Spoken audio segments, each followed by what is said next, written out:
Large player characters are bad, right? Large is mostly downside, not upside. That's what the online consensus seems to be. I disagree. I think large is actually more upside than downside.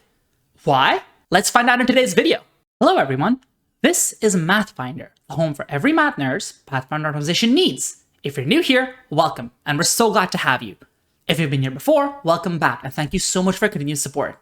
Large PCs is a topic I have wanted to talk about for a while now, but I've never really felt comfortable weighing into this discussion because ultimately my experience with large PCs has been limited. I hadn't played one until quite recently, and I have actually never seen another one at any of the tables I've played at. Maybe this is a result of that perception of large being more downside than upside. But now that I have had the opportunity to play these characters, I feel pretty comfortable saying that's not the case. Let's dig into what the most commonly stated downsides are, why they're kind of overblown in my opinion, and then let's start talking about some of the unique upsides of large PCs. Let's get into it. Now, before getting too into the weeds, I want to make it clear. When I have previously brought up this topic, I have been accused of a bad faith argument of trying to imply that large PCs have no downsides. That is obviously not the case. It would be crazy to suggest otherwise. Large PCs have downsides. These downsides are going to pop up in play. I am just arguing here that the downsides are not as big as they're made out to be, and there are many upsides that people ignore when talking about these downsides. Let's talk about what some of these downsides are. First up, cramped hallways are your kryptonite. In a 5-foot wide hallway, you'll be treating the entire hallway as difficult terrain. In a 10 to 15 feet wide hallway, while you may not be treating everything as difficult terrain, you might block your allies' access to the front line. And I want to add here, there's a little bit of GM ambiguity to it. Before we talk about the ambiguity, there's an extreme opinion I have seen where some GMs online say that they don't allow their large player characters to enter the 5-foot wide hallway without using the squeeze exploration activity. That is, quite simply, contradictory to rules as written. I'll link the rules below in the video description, but the rules explicitly say that a 5-foot wide space does not require that exploration activity to traverse. They're just difficult terrain. And if your GM is making you use the squeeze exploration activity for a 5-foot wide space, they're effectively saying you cannot participate in encounters if there's a 5-foot wide space in them. So make sure to show them that rule so they stop doing that. But there are a few ambiguous cases where the way your GM leans may change your perception of how big a downside this is. So unambiguously, if there are 2 walls and there's a 5-foot wide space in between, it's difficult terrain. But now what happens if there's 2 walls and there's a medium-sized creature and then a wall on this side? So there's still only a 5-foot wide space to traverse, even though it's a 10-foot wide hallway. I've seen some GMs say that they would require a tumble through action because you're going through a creature's space. And other GMs would just say you would just go through that little 5-foot space as if it were difficult terrain. The way your GM leans in this ruling is going to determine whether cramped hallways are a big downside or a small downside. Then consider, what if it is a really long 5-foot hallway? Are you allowed to stay in that hallway at the end of a stride action? Or do you have to get through the hallway in one fell swoop? I have seen some GMs rule that you have to get through the entirety of 5-foot space, that you're only allowed to occupy it during your movement and not at the end of it. Personally, I don't think that makes sense because that would mean you cannot get through a 5-foot wide hallway if it is longer than double your movement speed. It'll be impossible to get through during an encounter. And that doesn't make any sense to me. But again, if your GM rules it that way, it's going to feel a little more bad. In fact, if your GM is saying you're not allowed to occupy 5-foot wide spaces at all, I would say just never play a large character at their table because you're going to have a horrible time anytime there's a long hallway. And finally, there's a question of if you, as a large creature, are allowed to squeeze into a 5-foot space to allow a friend next to you so that both of you can occupy the front line in a 10-foot wide hallway. This is ultimately not too big a consequence, but again, it will make your large PC feel worse if your GM says no to this. So make sure you check with them on all these questions. In the video description, I will list all of these questions you should ask your GM so that you can just approach them straight up and know whether it's worth playing a large PC at their table. If they say no to most or all of these questions, and in particular, if they say no to the question of long hallways and being allowed to occupy them at the end of your turn, don't play a large PC at their table. Next up, the downside that you're providing more cover to enemies than a medium-sized creature would is one that's brought up time and time again in conversation. And this, in my opinion, is the most overblown of the downsides, but let's get into that later. Finally, there's the downside that more enemies can simultaneously flank you than they otherwise would be able to if you were medium-sized. Now, all three of these things are meaningful downsides that you should consider as part of your party building, but they each have either or both of factors that mitigate the downside or a symmetric upside, that the same thing that imposes the downside on you is coming with an upside, and people never talk about the symmetric upsides. So all of these downsides in discussion, the discourse has kind of been extremified by the fact that people overblow how big some of these downsides are and underweigh how big their corresponding upsides are, if they even bring those upsides up at all. Now let's get into the specifics of each of these three. So the first downside to talk about is cramped hallways. We'll talk about one part of it here, blocking allies. Now this can be a rough problem. In this 15-foot wide hallway that I've put as a visual, Grimir is occupying a 10-foot space and Valeros is occupying 5. If your GM does not let Grimir occupy a 5-foot space by doing the difficult terrain squeezing, which is a fair ruling, then Marisciel just cannot get into the front line. She needs to tumble through past one of the enemies before she can do so. Now, is this a problem? Yes. It is not an unworkable problem, though. Marisciel can just switch to a backup weapon. Marisciel can tumble through one of the enemies. Grimir can retreat at the end of a turn, and Marisciel can take the space and then retreat. The party can just swap in and out as needed. It's action inefficient. It's not catastrophic. And of course, this problem isn't unique to large PCs. I don't know why we talk about it like it is. This is a 15-foot wide hallway. If this were a 10-foot wide hallway and Grimir was just medium-sized, he would still be blocking the space and preventing Marisciel from getting to the front line. If it was a 5-foot wide hallway, Valeros would have been blocking both Grimir and Marisciel in that case. Every melee member of a party needs to have some options for when they can't access the front line. Cramped hallways are one possible way that can happen, but that can also happen because the enemies put up a control spell. The enemy is flying or burrowing. Now, the large PC is an inconvenience. A 15-foot wide hallway would not have been a problem if Grimir was medium. But it's not just the end of the world. If your melee character has literally no options because somebody was stopping you from getting to the front line, the problem is not that somebody's size. The problem is that you needed a backup option and now you're aware of it. Let's go fix that and address the actual problem. So this is a case of the downside being way overblown. It's an inconvenience. It's not something that's going to ruin your party's lives. And more importantly, people ignore that this is a symmetric downside.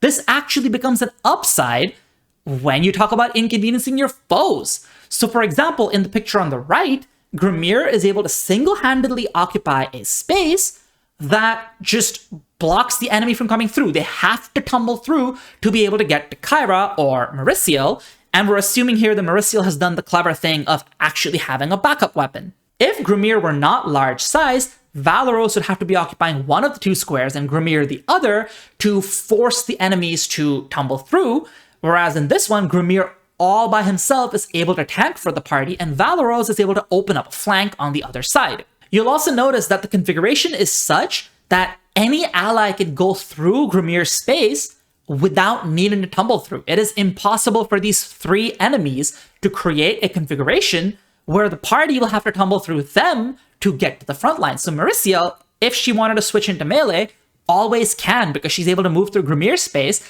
and Grimir is occupying enough spaces that the enemies cannot block her. So your size is sometimes an inconvenience to your friends in a way that you can predict and work around, and it's sometimes an inconvenience to your enemies in a way they cannot prepare for because enemies don't often prepare for the player characters and the unique options they bring. So unless your GM metagames against you and always has things that punish you for being large, you can use this as something that's more an upside than a downside in these cramped hallways. Now, of course, I only talked about one downside of cramped spaces, blocking your allies. But what about the other, often perceived as bigger downside of being in a 5-foot wide hallway and treating the whole space as difficult terrain? I personally think that this downside is pretty overblown.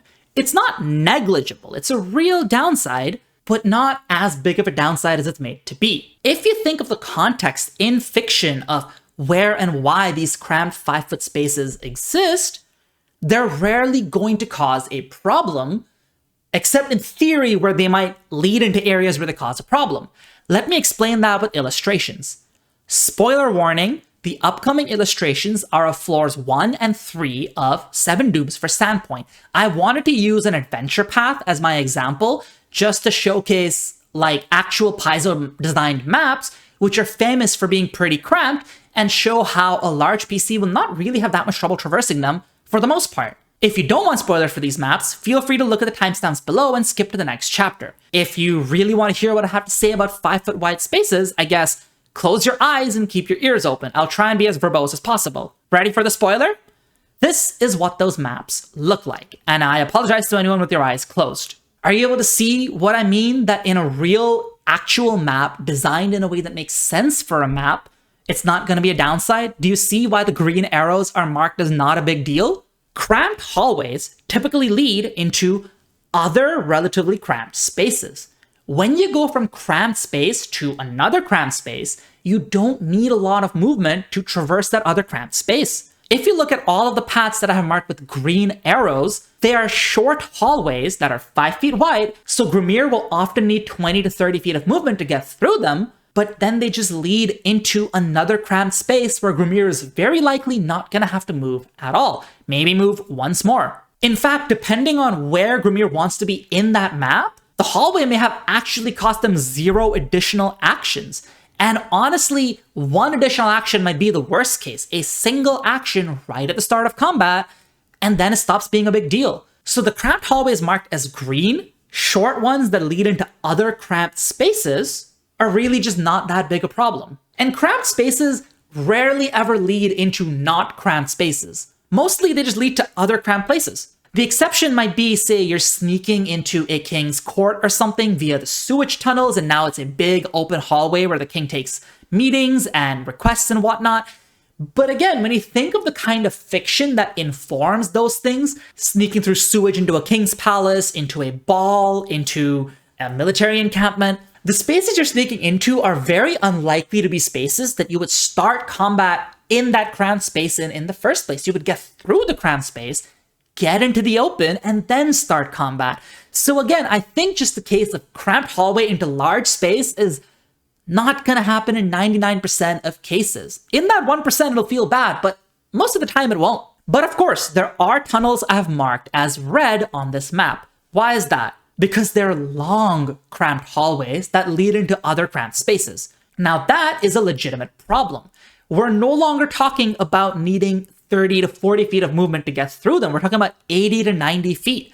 This can look like several actions, potentially over multiple turns. This is bad, and yes, this is a meaningful downside. But it is a downside, just like the one on the previous slide, that your party can work with. If your party knows that you're going to have trouble getting through and you're a frontliner, they can just walk slower than you, and because they're spending fewer actions, they can take cover behind you, which means now enemies are going to find it hard to target them. Likewise, if you're outnumbered by your enemies, this hallway denies your enemies their numbers advantage while you're trudging your way through. As long as your party has backup ways of taking a fight in this hallway, which they should, because having backup weapons for not being able to be in a melee is always a good idea, you can just take the fight here and prevent your enemies from using the numbers advantage. You actually turn the cramped space to a huge upside. There are going to be instances where this is going to be bad. Let's say there is a spellcaster boss at the other end of the hallway.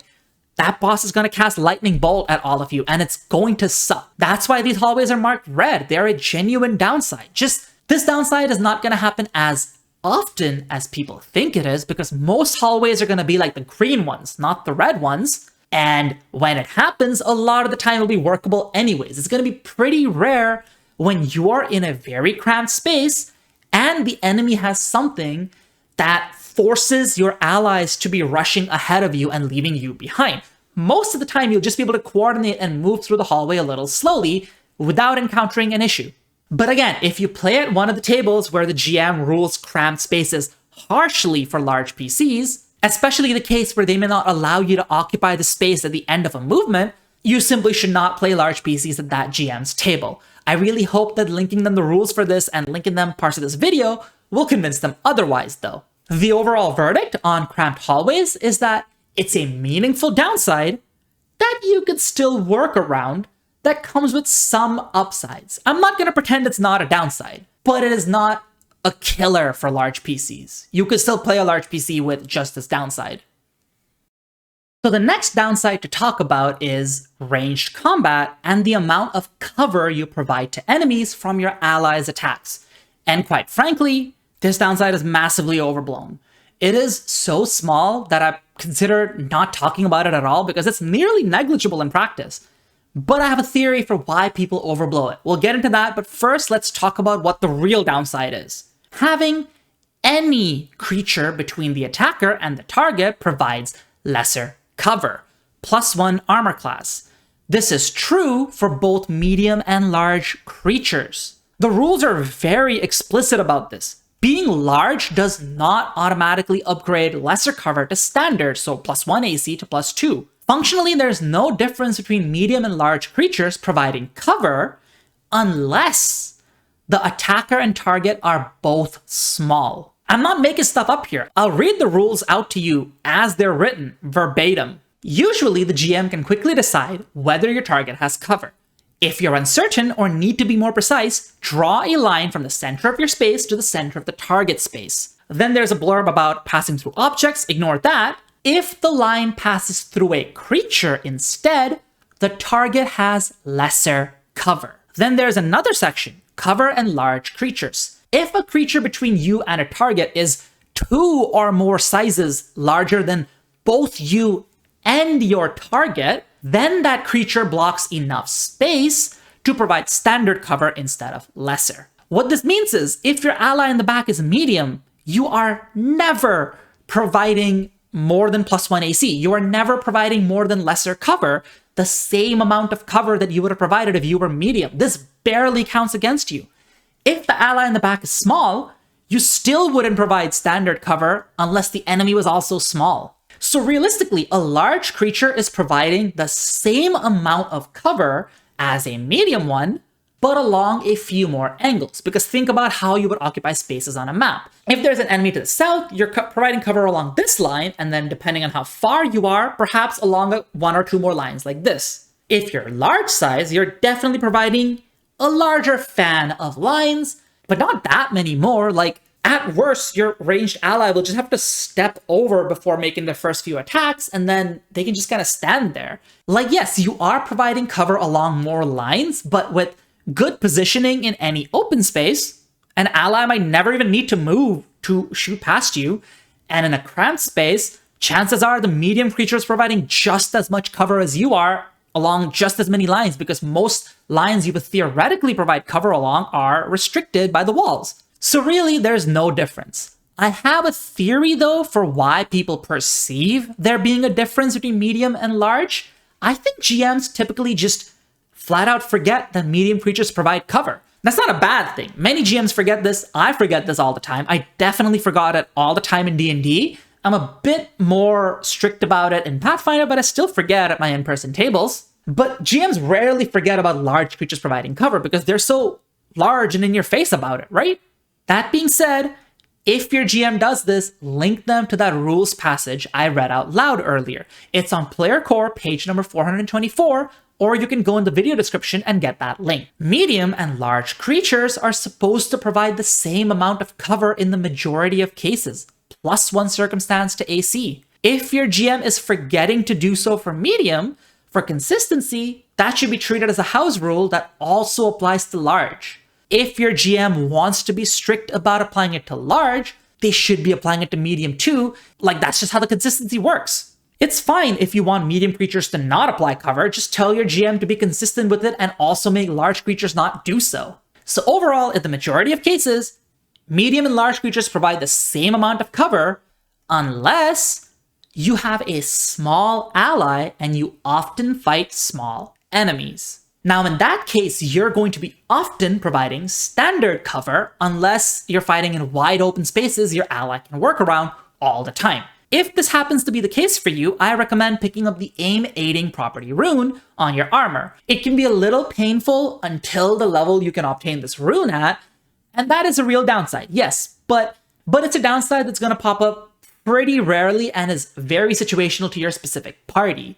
If you have a goblin in the back who likes using a bow, and you're often fighting in cramped spaces where the goblin can't just move around you and fire, and you're often fighting small enemies, then this is a real downside that you're providing that a medium creature in your space may not have provided. And note, it's only true for small. Tiny is not a factor here because that rules passage I read earlier said 2 or more sizes larger. So if you're talking about tiny attacking tiny, then a medium creature is just as bad as large. Again, they're both going to provide standard cover, and being large is not a downside here, just being in the front line is a downside. But these are exceptional cases. In most cases, large is just the same as medium in terms of how much cover it provides, just with a couple more angles. Any party can easily work around this. This is barely a downside. It's a negligible downside overall. If you're with a party that absolutely cannot work around this, get that Aim Aiding rune, but really that's a coordination problem, not a large PCs problem. Anyone should be able to work around this. Now let's talk about the last downside I mentioned in my first slide, flanking. There are 2 components to this, one overblown downside and then a couple of real downsides. I will get to the real ones at the end, but first the overblown one. Assuming that your foes have a 5-foot reach and you're on an unbounded map, so they're able to surround you as they please, a medium-sized creature can be flanked by 8 enemies at most. North, south, east, west, and then the 4 diagonals, so that's 8 total. A large creature can be flanked by 12 enemies at most. 4 along the west, including the diagonals, 3 then, 3 more, and then the last 2 spaces we didn't count. So that's 12 enemies total. And as an aside, this literally only matters for the 5-foot reach, because once you have creatures with 10-foot or higher reach, both medium and large are being flanked by 20 plus foes at their very maximums, and 20 is an abnormal amount of foes to have in an encounter. Remember that 16 enemies 4 levels under your party is an extreme threat encounter. So 20 plus foes on the map all at the same time is so unlikely that it's completely meaningless, and we're not going to talk about that. It's less than 1% of encounters, most likely. It's too small a proportion of encounters that you're going to be facing in your lifetime of playing Pathfinder, especially because troop rules exist, so anytime the GM wants you to be fighting dozens or hundreds of mooks, they're probably going to use troop rules to make their own lives easier and not actually run 20 plus stat blocks who can each flank you. So the difference of medium and large being flanked by creatures that don't have a 5-foot reach, they have a higher reach, is almost completely meaningless. So why do I say this downside is overblown in the case where the medium creature can be flanked by 8 and the large can be flanked by 12? Because it's a downside that only matters for enemies number 9 to 12 on a map where no one has more than a 5-foot reach.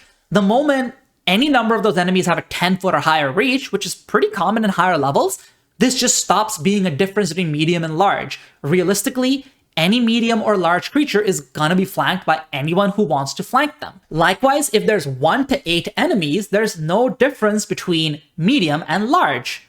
And foes number 13 to 16, for example, don't count because they're not flanking the large creature anyways. It's just foes number 9 to 12 in an encounter that had 9 plus enemies in the first place for whom this downside matters. And in fact, it comes with a corresponding upside people don't talk about. Sometimes it takes more movement to flank you. Depending on exactly where you're positioned, an enemy might need an extra stride to get into flanking position, and maybe they might even eat more reactions because of it. How often is this going to come up, you ask? How often do you fight 9+ enemies in the first place where none of them have reach? This is a downside that only pops up in a tiny minority of encounters, and an upside that pops up a tiny minority of the time in all encounters. I would say overall it just evens out. I've seen so many people say a large creature can be flanked by 12 enemies. This is such a small downside in practice that you're really not going to notice it. I promise you. At no point when playing a large creature have I felt like I was being more flanked than I would be otherwise. Now let's start talking about the real downsides. First up, there is a place where you can have more enemies flanking you, cramped ones. Earlier, I assumed an unbounded map to discuss that theoretical downside of being flanked by 12 enemies. And while that is definitely a tiny minority, this isn't. If you're adjacent to a wall, a medium creature only has 2 possible positions they can be flanked from. Like if this medium creature, wall, they can only be flanked here and here. But if you're a large creature next to a wall, you can be flanked here and here, and also here and here. So you can be flanked by 4 creatures, while the medium can only be flanked by 2. But again, this comes with corresponding upside that people don't talk about. In a 10-foot wide space, it's actually impossible to flank you without a tumble through, whereas a medium creature can still be flanked. So ultimately, still a bit of a wash, but unlike the downside of being flanked by 12 enemies with 5-foot reach on an unbounded map, the one I consider basically theoretical, this one is a practical downside. Think about it when planning out your moves as a character if you're fighting in a cramped space. And finally, another couple of real downsides that can come up, and these might actually come up relatively often. First, an ally might not be able to occupy a space to block off a flanking position for a foe. So for example, if you have 4 foes on the map, 2 frontliners standing side by side have created a situation where the enemy cannot have 4 of them flanking 1 person.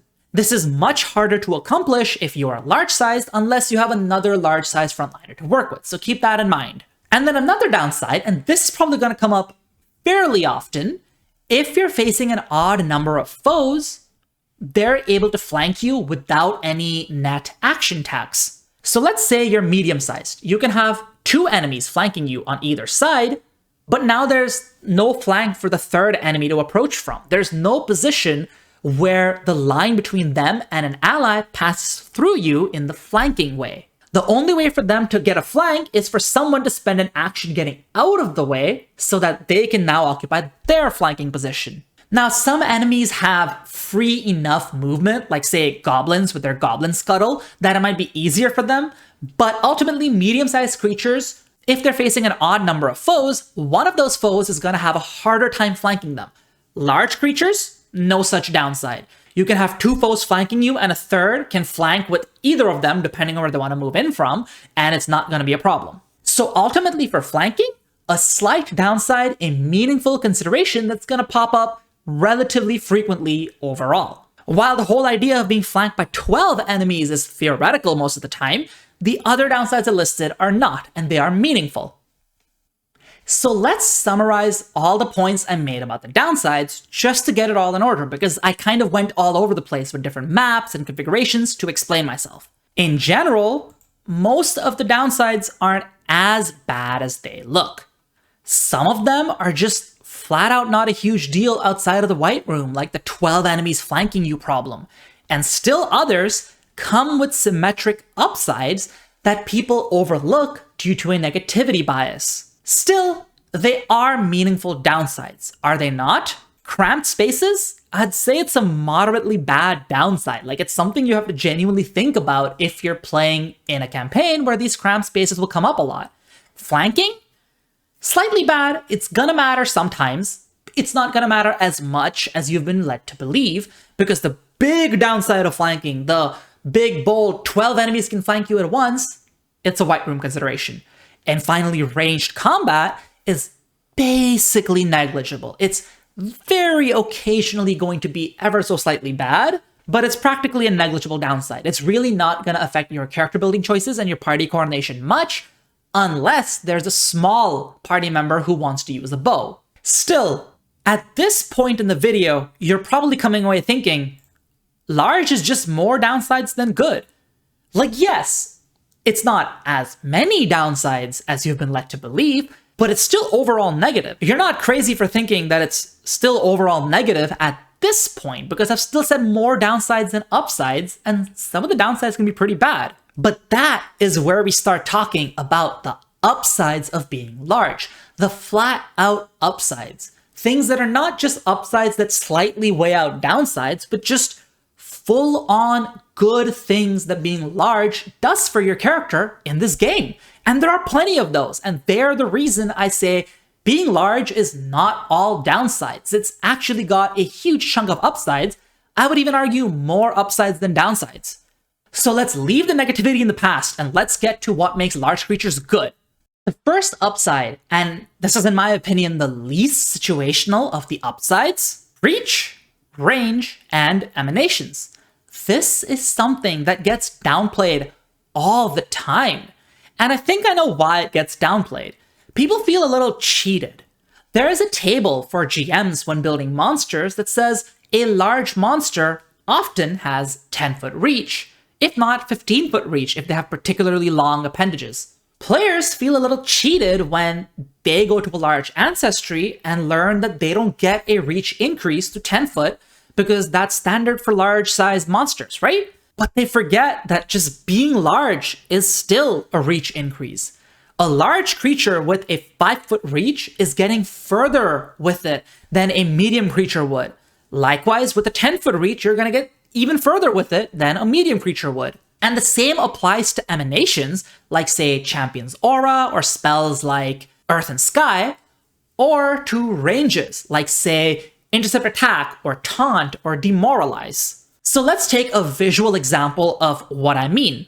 This map is a great demonstration of the upsides of being large.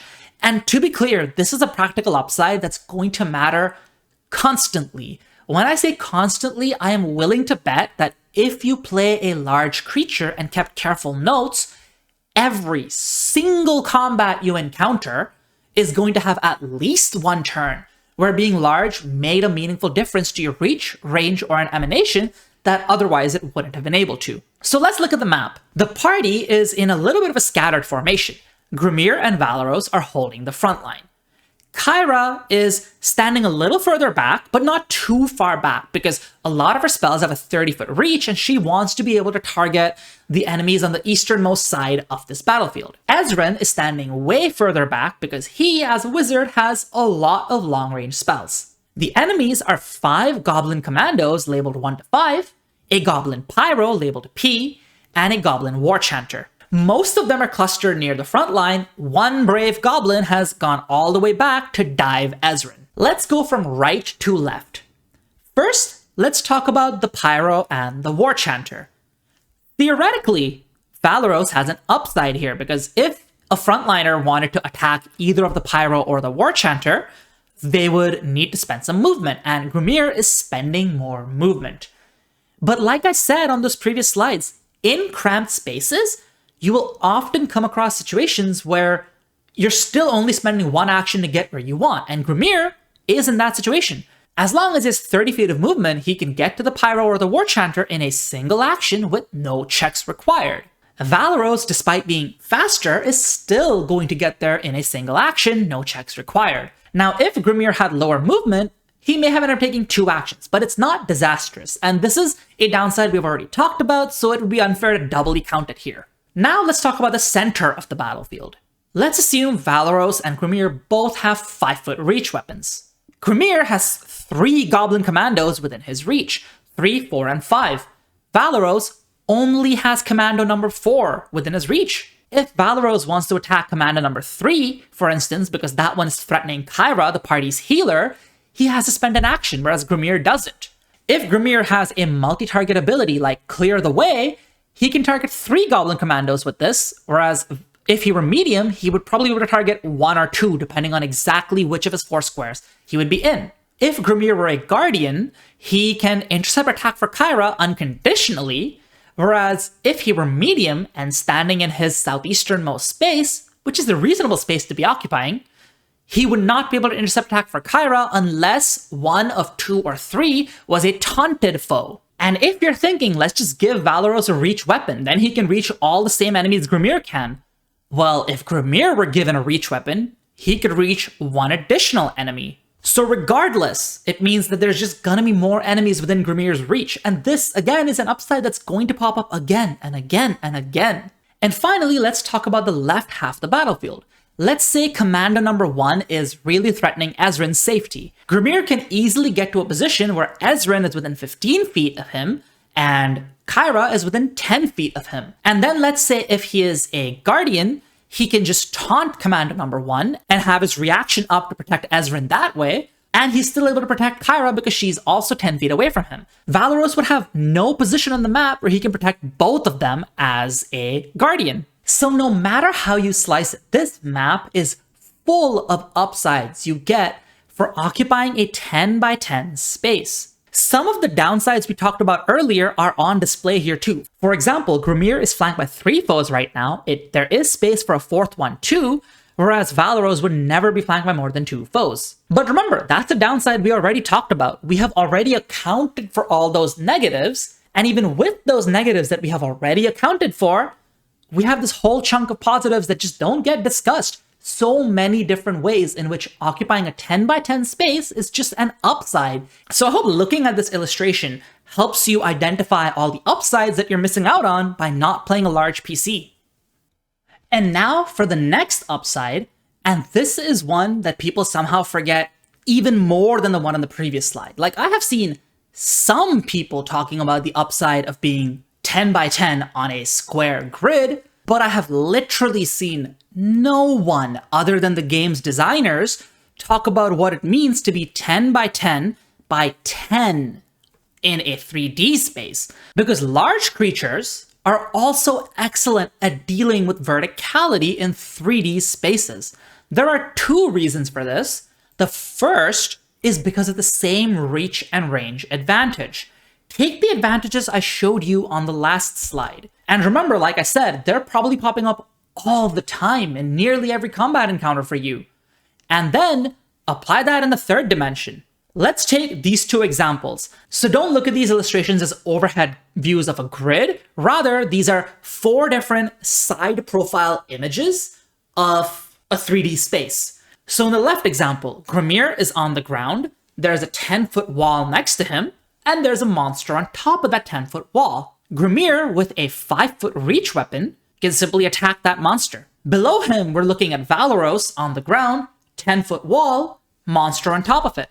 If Valeros has a 5-foot reach weapon, he cannot attack that monster. He needs to find a way to get up on that wall. If he doesn't have skill feats helping him, this could be very action intensive, requiring stowing away weapons and then regripping them back on the top after attempting to climb.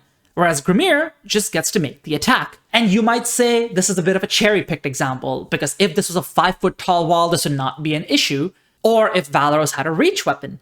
But then the reverse of that is true as well. This could have been a 15-foot tall wall, and Grimir, with a reach weapon, would have reached the top, whereas Valeros would have had an even harder time getting to the enemy. Now, of course, walls don't just exist in a vacuum. It's not like Valeros has to climb. A lot of the time, you can go around the wall and find a gentler incline, but either way, it's a bit of an action and positioning tax, whereas Grimir simply does not have to suffer it. He just makes the attack from where he's standing.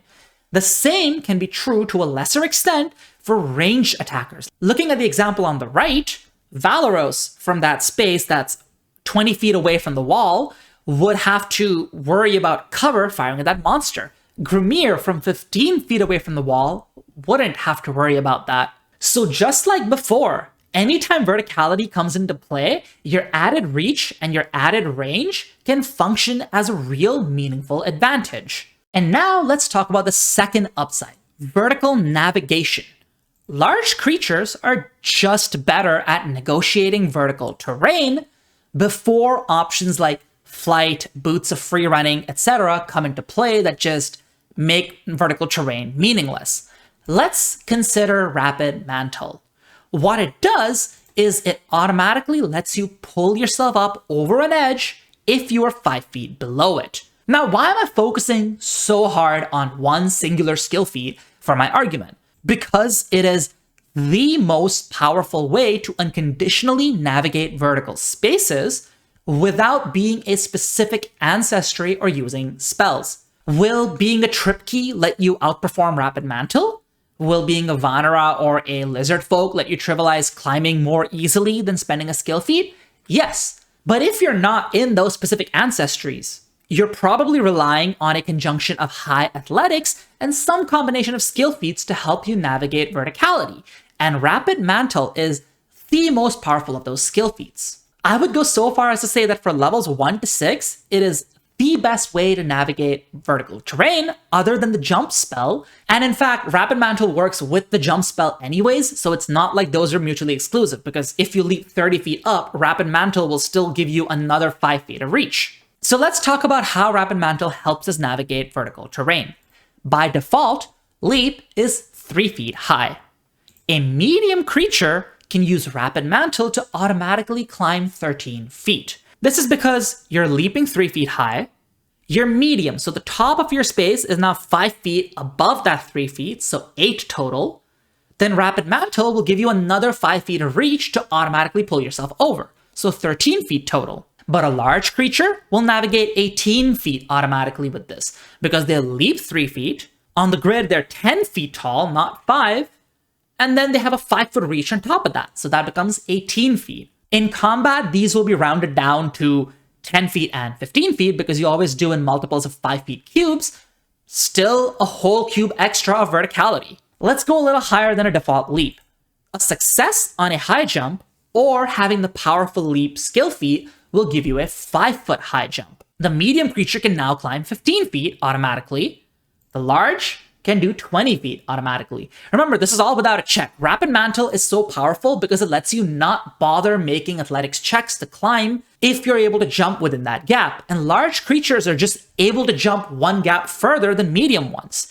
Let's take it another step further. A critical success on a high jump, or we talk about getting the Boots of Bounding item alongside Powerful Leap. Now, Boots of Bounding is just a really good item even if you don't care to leap, so this is almost free compared to the previous one. Regardless, it's an 8-foot high jump now. The medium creature can go 18 feet up, the large one, 23 feet. Round down, this will again be 15 and 20 feet, respectively, in the middle of combat. So no matter how you slice it, the large creature, when you combine them with Rapid Mantle, is able to cover more verticality. This is also going to be true for spaces larger than 23 feet high. If the place you're going to is higher than 23 feet, then both a medium-sized creature and a large-sized creature is going to have to spend checks climbing, making athletics checks. But remember that at the end of the climb, Rapid Mantle still matters, and it would pull your large PC over 1 square sooner than it pulls a medium-sized PC. Now, I know a lot of people are going to say that I have sort of cherry-picked this example to favor the large creature because Rapid Mantle does care about your height. To that, I say, Rapid Mantle is the centerpiece of being good at navigating vertical terrain from levels 2 to 6. Once you reach level 7, Fly becomes available, and at that point, some would argue that that obsoletes actually using athletics and skill feats to navigate verticality. I would still disagree. Fly has a hefty opportunity cost here. By level 11, some would argue it's definitely obsolete because now Fly is so cheap for the party, right? And yeah, at this point, you could just use Fly to overcome these obstacles if they come up in combat, but skill feats at this point are so cheap that you might as well have Rapid Mantle and Powerful Leap available. They make you better at navigating vertical terrain in a way that maybe your spellcaster doesn't have to spend time casting Fly on you. That is a 2-action spell that you won't always be able to pre-buff with, and maybe you'll save your party's gold on things like Winged Runes, Winged Sandals, Boots of Free Running, or Scrolls of Fly. And if we can acknowledge that Rapid Mantle is a powerful centerpiece of navigating vertical terrain, then large creatures are good at using that powerful centerpiece that you really should be using if you care about navigating vertical terrain. And I want to make it clear, this is not theoretical. I am not just fishing for the specific combination that makes large creatures look good.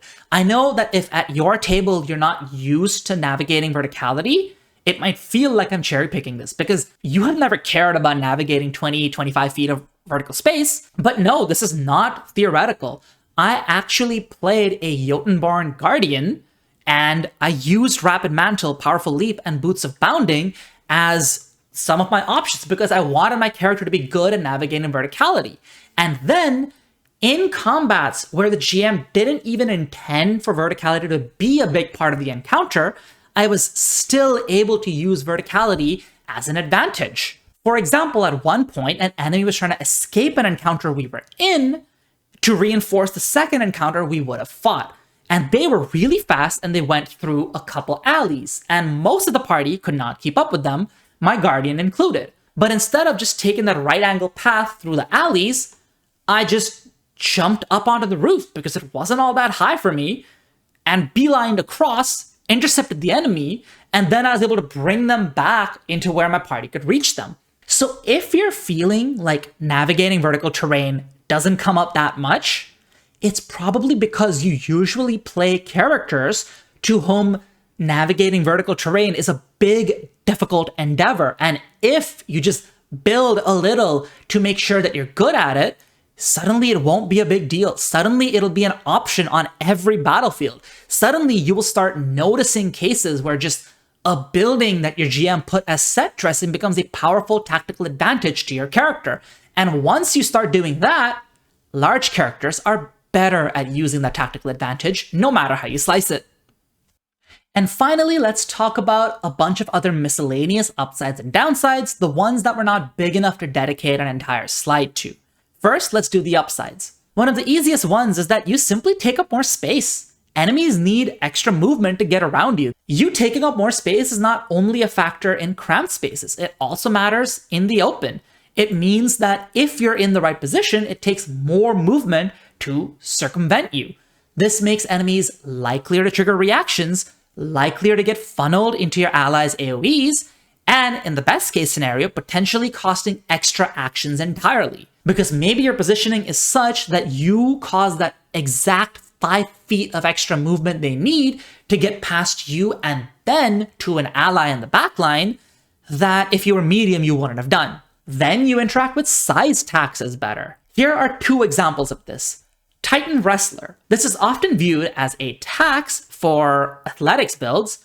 You don't even need it to use athletics on huge enemies. And when you pick it, it works on gargantuan enemies right away, whereas if you were medium sized, you would have had to wait till level 15 before it would work on gargantuan creatures. So in a lot of cases, you might not need Titan Wrestler at all. When you do need it, you will get that upside way faster than a medium-sized creature would.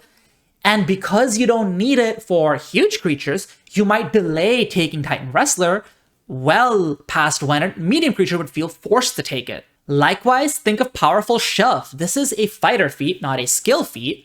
Fighters have the Brutish Shove press action, which lets them strike and automatically shove at the same time. This, by default, only works on creatures of your size and smaller.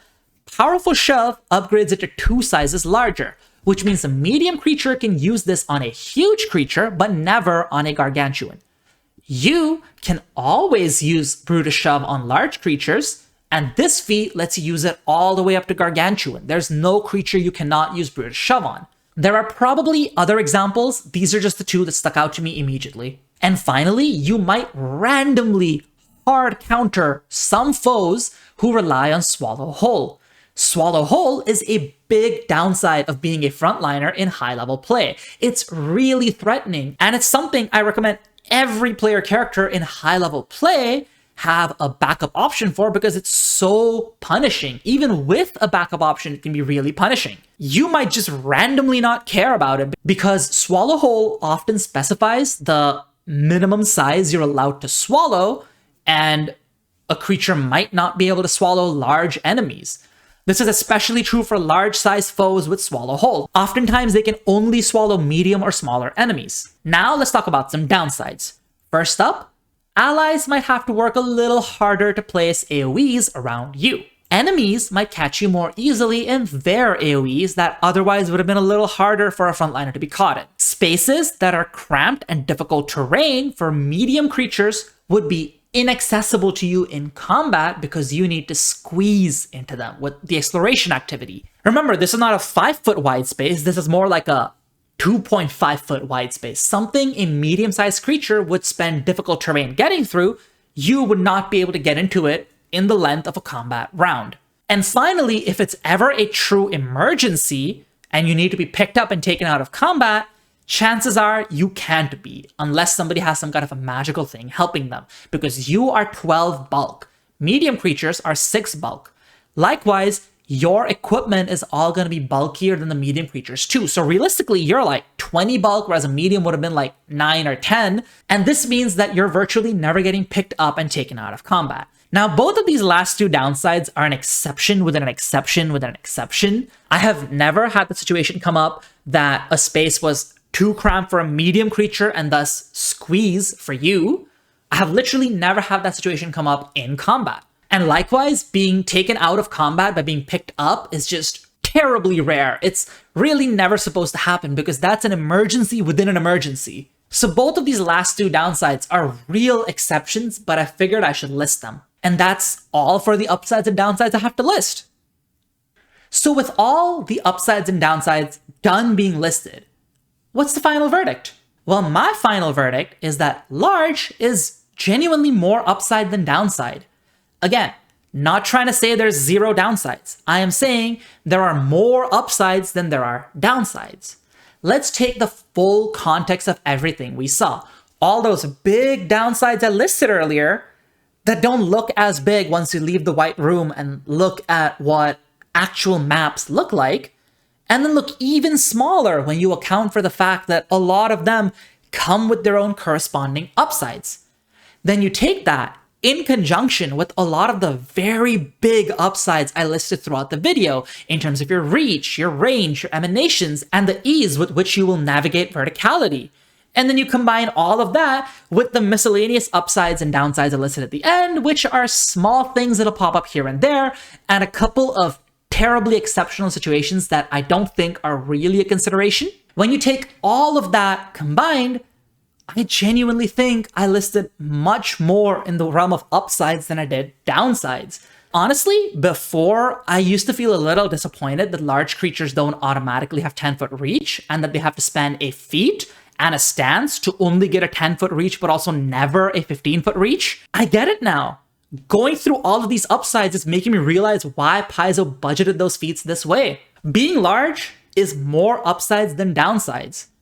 If you're in one of those exceptional situations where your GM's house rules are making it hard to be large, or you're just facing too many cramped spaces and those downsides that are listed as small are coming up all the time and annoying you, use the heritage that makes you medium-sized. Every large ancestry has one of those.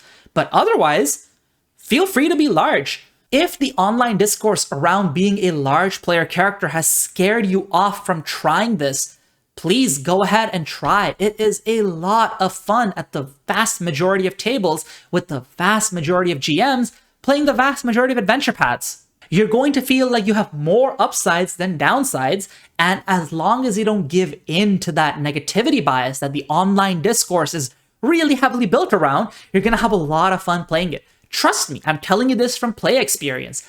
I was a little hesitant to try large PCs until I tried them, and they were some of the most fun I've ever had. That will be all for today's video, folks. I hope I've changed a few minds on large PCs. If you were a large PC hater before, I hope I've upgraded you to just being a little hesitant, and I hope you try it and kind of show yourself that all of these upsides I'm talking about are real. If you were previously hesitant, I hope now you feel encouraged to just go ahead and play that Jotunborn or Centaur or Minotaur that you were really interested in playing and not feel like you have to take the medium heritage tax that a lot of online discourse talks about. Hell, if nothing else, even if you're still never going to play a large PC, I hope I just convinced you to pick Rapid Mantle as a skill feat. Even that would be a small win, wouldn't it? If you enjoyed this video, please like and comment. If you want to see more of my videos, please subscribe and make sure to click the little bell icon so that you're notified every time I upload a video. If you can, join a channel membership. It's a great way to directly support me. Otherwise, I'll see you next time. Mathfinder out.